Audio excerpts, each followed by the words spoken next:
What's up, Will? How you doing, man? Doing pretty good, Jay. Thank you for asking, man. Absolutely, man. Welcome to Burn the Ship, the podcast that inspires entrepreneurs to go all in, as well as connects them with professionals that can help them do it. Awesome. Yeah, man. So your company is Silverhook Studios, Yes, correct? that's correct. Where'd you start? When'd you start? Why'd you start? How'd you start? Tell me all of it. Yeah, sure. So, interestingly enough, I got a degree in chemical engineering. So, I did chemical engineering for 5 years before I left to concentrate on the business full time. Did you work for like a gas company? I worked for a chemical company. Okay. And so I was working in automotive paint because I'm originally from Michigan, so that would make sense. Yeah. Automotive industry, paints and all that kind of stuff. I used to go to a studio that was a close friend of mine, and he was starting to get real busy, and I didn't want anything to kind of hinder my creative process. So I asked him, like, hey, man, what's a couple of things I could get to just kind of, still be creative at the house? Because my background is in music and production. So he gave me a couple of items. I played around with those things, and so we started to refer people to me. He was like, hey, I'm getting kind of busy. Can you kind of record some guys? Sure. And I was like, sure, why not? So I was letting people come over during my free time, and I was charging like $5 an hour for studio time. But what happened was, in the process of being a creator, helping someone else create, you fell in love with the process even more. That's right. right. I was like, I wanted to do this more, and I wanted to become better at it. So we started to grow, buy some more equipment. Raise the price, get better. And You had to raise it over $5 an hour. That's for sure. Yeah, I sure did, man. Oh my goodness. So eventually, the business kind of took a life of its own, and so I was finding, I was ready to get off work a lot quicker, Right. because I was like burning candle at both ends. I was doing 8 hours at the job, come home doing 8-10 hours in the studio. Sure. And it was just like, you got to do something, man. So follow the passion, So That's follow right. the passion. Burn the ship. That's right.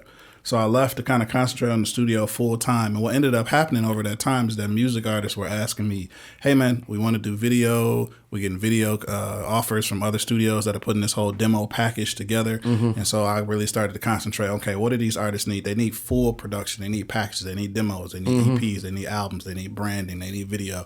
So I kind of took a crash course, man, in video production over a weekend. A buddy of mine kind of helped me put together like a little music video package. Sweet. And, from a video production standpoint, I will tell you that music videos are the most forgiving thing that you can do for somebody. If you're going to learn on a music video, don't learn on a wedding. That's just my that's my advice right there. So we started offering music videos, and then from there it kind of grew and took off. Yeah, and we were doing Tristan, everything. did that resonate with you? So Tristan's an artist as well, and Awesome. has shot video or shot weddings and all that. So that's pretty solid advice, huh? Oh, yeah. You don't want to bride after you.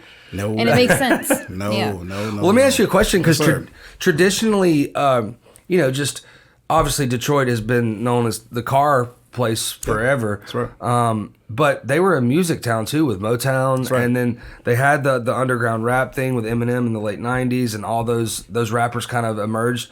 Is that where you were in your business in the chemical factory? Is because of rap artists and that's what you started doing? Yeah, I started my studio probably maybe 2 years after Eminem got signed. Okay. And so he was still kind of doing a lot of stuff in Detroit, but there were other underground Detroit Yeah, but he rappers probably that were popped doing that stuff. up then. Yeah, you had all of your Royces, your D12, your Street Lords, your Cheddar Boys. They were really, really, it kind of ignited this whole music, this kind of like new music wave. And so it was great for business because everybody was trying to produce and, hey, I need to get this to Royce. I need to get this to Eminem. Right. I was able to kind of catch the wave. And even when Big Sean came out, I was working with artists that were trying to get it Big Sean when he actually got signed. So it was Those are old names, time. man. I know. I mean, I'm a '90s kid, so Yeah. that was I actually late know 90s, some of those 2000. names, believe it or not. There you go. Hey, that's what's up. So yeah, that's cool. So you're in Michigan, you're in Detroit, you're doing the music thing, and you decided to come to Atlanta. Yeah. Tell me the reason that of the move, the migration. Yeah, sure. So once video kind of became a bigger focus of the business at the time, we really wanted to grow and kind of do more than what we were doing. And our biggest focus, believe it or not, we at one point really were a really big wedding videography company. Sure. I would say it's kind of like I have this mindset of when I hire people, when I talk to people about hiring people, if you hire somebody that worked a high stress kind of job, you know that they'll be fine. So I used to always say, if I run into somebody that used to work fast food, then I know that they're going to be, they're going to be able to handle the pressures of, that, that lifestyle. But I say the same for wedding videos. If you are good at doing wedding videos, you can handle anything. So that is a lot of pressure. Because there's no retakes. You got to make sure everything is right the first time. Because you cannot tell a bride you missed her grandmother crying, you missed the shot coming down the aisle. They're going to ask for this stuff. They're going to expect this stuff.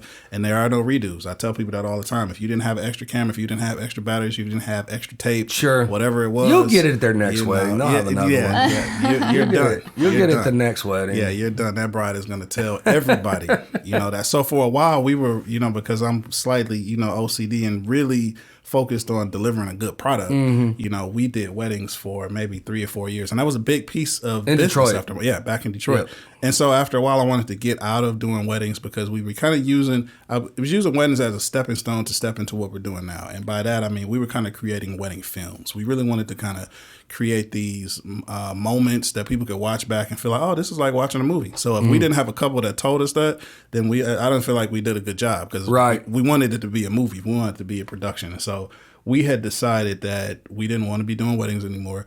The biggest industry in production in Michigan was the auto industry. So if you didn't have an auto contract, you weren't really going to grow, from a production standpoint. And it was just kind of like, well.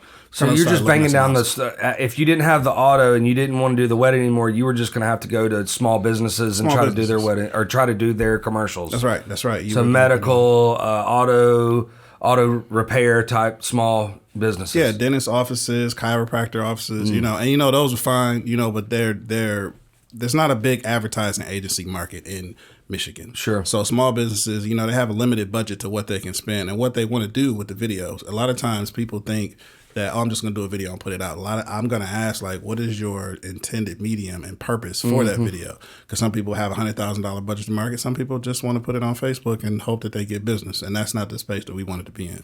Tell me something that you become an expert at and why that's important.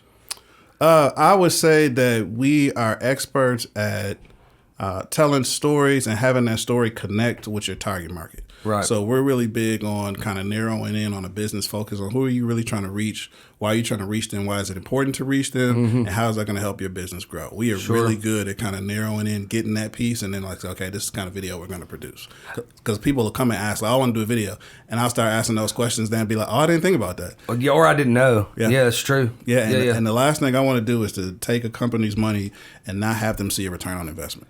So we're really big on, before we even turn the cameras on, let's sit and let's talk about this entire process and kind of you get an idea and an expectation of what to expect when the video is complete and what it's going to actually do, for you. Because you may love the video, and we've had this before. You love the video, but it doesn't do what it was supposed to, to do for you. Well, in my experience too, you have to have some screw ups.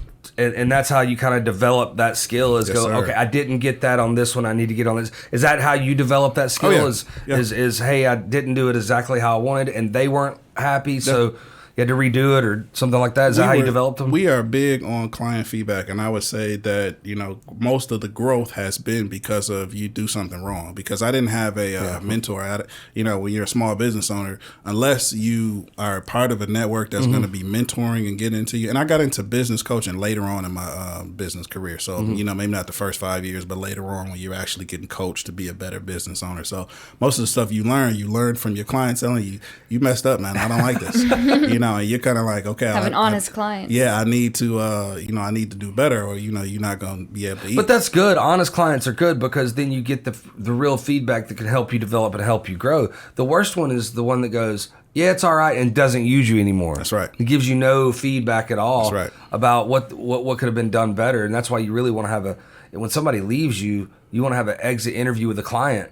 Like, how can I get better? That's right. And I was big on that too, because most of our business is by referral or repeat business. Yep. And so when we weren't getting that client to come back, it was kind of like, what did we do wrong? First of all, I don't know where I read this. It was about the chef Ramsay or whatever, but he was like, comment cards, like anytime he looks at a comment card and it says something good, he just throws it away because he can't do anything with the good ones. He can only take all the ones that are bad and put them and go, I can fix this. But if it's like, I love this, I love that, I can't really do much with that. I can't develop my business with that. Yeah. So it's all the bad comments that help you get better. Yeah, and the good, and I would say that the good comments, they help reinforce that you are actually doing a good job, and so you do have to celebrate those small wins, but don't get cocky and stay there. Good to hear, but not good to grow from. That's right. That's right. You think this had an impact on your business, and how did it have an impact on your business and life? Yeah. So I'll go back to the wedding, for instance, because brides are, when you talk about a client that is not afraid to give feedback.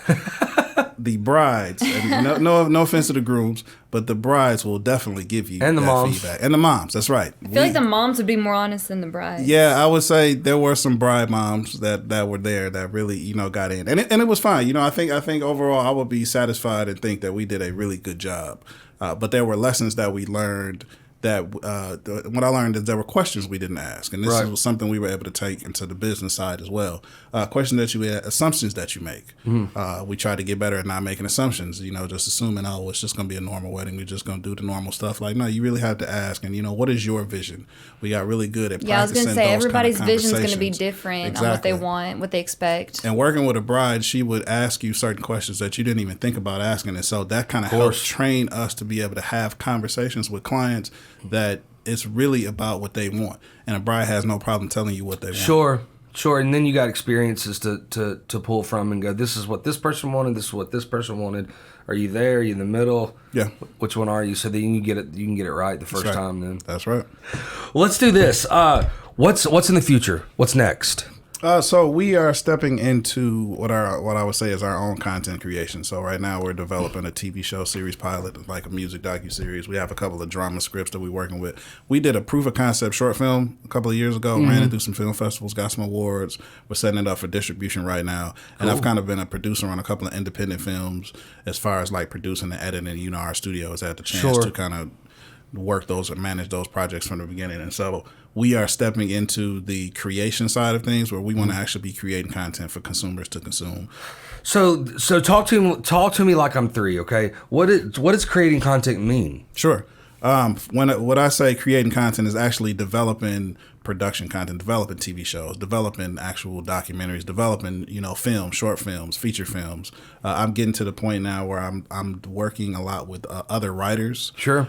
We don't have an in-house writer that writes scripts. We have an in-house writer that write your commercial scripts and everything like that. But in the film industry here in Atlanta, we're developing the relationships with writers that are like, hey man, I got this idea for a movie, but I have no idea how to get it off the ground. It's like, great, let me show you how to do that. I love the script. I want to produce it. Hey, let's get the team together and let's put this movie together. So let's take a guy that has an idea, a guy or a girl that has an idea, comes to you and says, I have no idea how to get it started. What's step 1?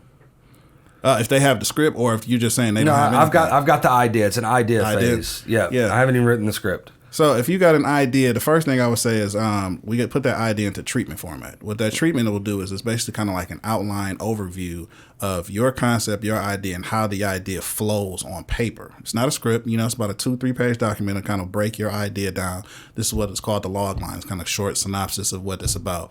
Let's break down the idea of the film or the short or the documentary or the program in like 3 telling acts. the story that's in your head. In your head, right. Let's break it down in 3 acts. It's going to open with this. It's going to be in the middle. It's going to end with this. And then you talk about how long do you think it's going to be, 30 minutes, 60 minutes. And then you put that in a treatment format, and then you kind of sit on that treatment and be like, okay, yeah, this sounds like an idea. This sounds about right. You may go back and tweak some things. Sure. Once that treatment is kind of like, this is it. This is what we're good at. Then from there, you can start developing a shot plan. If it's a documentary, you're talking about a script, it's a film or something like that. So, yeah, you got to start with the treatment first. A lot of people have ideas, and they was like, I got this idea, and I'm ready to produce this movie. And it's like, now get you a treatment first. Okay. So to ask you a question, so people don't go watch short films. They might watch them on YouTube and things like that. So what's the next step? You got a really good short film, and then the people in the business know what that means. I'm sure it's a great short film. So what's next after that thing gets done? So I will say that for the people that watch short films, the average consumer doesn't watch short films, but the short film festival market is a big market. It's a really, really big market. And we didn't know that until we actually produced our short film, that there are cities like the city of Sarasota, Florida. They have a big film festival called the Sarasota Film Festival. Their whole city comes out to support the shorts and the independent films. And that's a big thing for that city. Oregon is another place that, they're really big on the short film festivals and things like that. So there are markets for people who put short films together. And I would say if you're going to do a for short. you as a producer and you as the writer, it's kind of a stepping stone of getting noticed. Yep, it's a stepping stone, and I would say a calling card as well.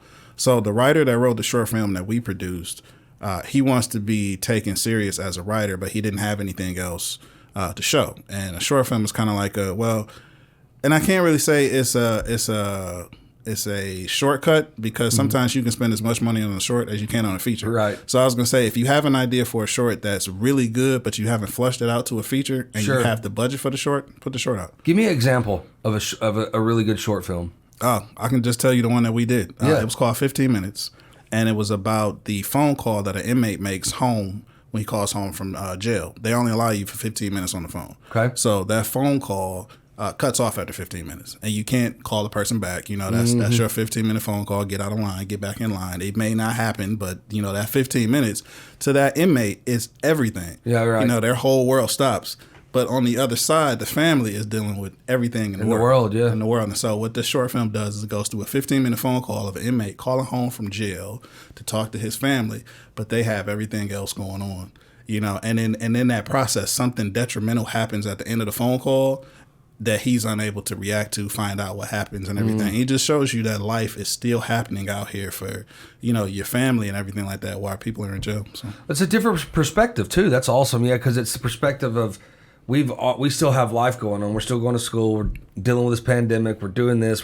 But hey, this is my world. This 15 minutes of my world to talk to you. Yeah. Please make it for me. For me. Yeah. Make it count. And that's what you've already sent that to the festivals and everything? Yeah, that's already. Yeah, I think I scrolled past that on your website, actually. Yep. It was featured in like 13 different film festivals. We won like 4 different awards for it. So we're trying to get distribution for it. But more importantly, back to what I was saying about the writer, I talked to the writer about being what the next step is. And I told him, I was like, people might ask us what is the next step. And I think I would love to produce a series based on this, because you could tell a longer story about families that are going through this kind of thing. So I told him, get a pilot script ready together. And so he has maybe like a 46-minute pilot that I've yet to review, but we want to talk about producing that. And this is back to the whole kind of content stuff we want to talk about producing. If we can get our music docuseries picked up, I want to follow it up with this. Tell me about the music docuseries.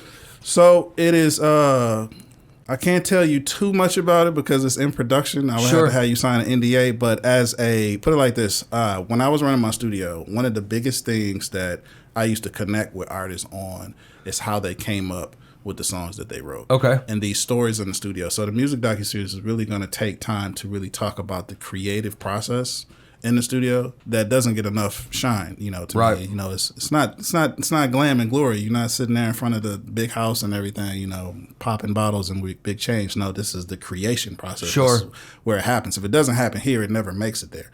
So the document is going to kind of focus so it'll show them doing it, and then it'll break out and show interviews of how they did it, how they came up with the content, and then what happens within the studio when they start performing that song. The whole process behind the scenes that nobody sees. Yeah, that nobody sees, and it doesn't get enough shine to me. What is so in that series, when you come up in your mind, you're like, hey, we're gonna do 5 of them. What's the number in your brain when in any of these things, and especially these series, because you're gonna do 3, 4, 5, or 6 or 7 or whatever. What do you think that number is right out of the gate? It's a million stories, so I mean that's an unlimited amount of content you could do. But as much as your budget will allow you to produce, it'll be the biggest thing. And so for us, it's important for us to be able to know before we start shopping it. Okay, how much is it going to take to recreate this, to produce it, to add more stuff to it? Okay, we got enough of a budget. We can do a 10-episode season. We can do 15 episodes. So it's not something you play by ear. That's like you got to plan out the number. And that was kind of my question is you're going to go in knowing that this is a 6-episode series or a 10-episode series because of who's going to be in there and the content that you can do. And I'll be able to know about how much it's going to cost to produce each episode. So if I go to a network, they say, okay, we'll give you $5 million. Be like, okay, I can produce 8 episodes. I can produce 12 with that. I'll have an idea of where I could net out at based on what they offer. And when somebody has this idea, is it the producers that typically go and pitch it to the networks, or is it the writer that does? It depends. There's some producer writer, like you take a guy like Tyler Perry. Tyler Perry is the writer, producer, director. Everything, some writers are directors, some producers are writers. So, owns the jet and flies it. Yeah, there's some people that are kind of like multifaceted. I'm more of a producer editor kind of person. I'm a storyteller, so I really like it's going to be, for me, I want to be on the front end helping produce it. You can have all the middle. I'll manage all of that, but then I want to kind of touch it at the end because that's my real specialty in editing. So I'm a producer editor, but the writer is a writer director. So the cycle to that is fascinating to me. Is when is it done? When is it? And you're kind of probably trying to pre-pitch it the whole time while you're doing it as well. Of course. And getting people kind of excited about it, teasing it a little bit. So how can we help you? How can our community help you? How can we get a hold of you? Email address, website, all that. Sure. Our website is Silverhook Studios with an S, STUDIOS.com. And my email address is will@silverhookstudios.com. We are looking pretty much for any businesses that are looking for creating story-based content, whether it's commercials, short form productions, promo, internal videos. If they have a message they're trying to get to and they're trying to reach a target market to get a target result, boom, that's who we're looking for. Vertically driven industries that you've worked with right now that you would say that that's the person that we've already done. Like when you were in Detroit, you're doing the weddings. We can do any wedding now because we've done hundreds of them. Yeah. So what is the like a vertically driven industry that you've done right now? Oh man, that's tough to think about. We've worked with tire manufacturers, clearly, big brand names, a couple of beverage companies, anyone that has a consumer product. If you're a business with a medium, like I would say a tier 1 business that has a consumer product, we've done a lot of work with those. Internal corporate kind of stuff. A lot of our referrals come from advertising agencies too, because we're kind of like a good fit for an ad agency. Cool. Well, we appreciate you coming in. Yeah, thanks. Looking to do a follow up with you after those docuseries come through, and we can watch them on the big screen right here. Yes, sir. But we do appreciate it. Thank you. Everybody be kind to each other out there. Yes, sir. Thank you. Appreciate you. Yep.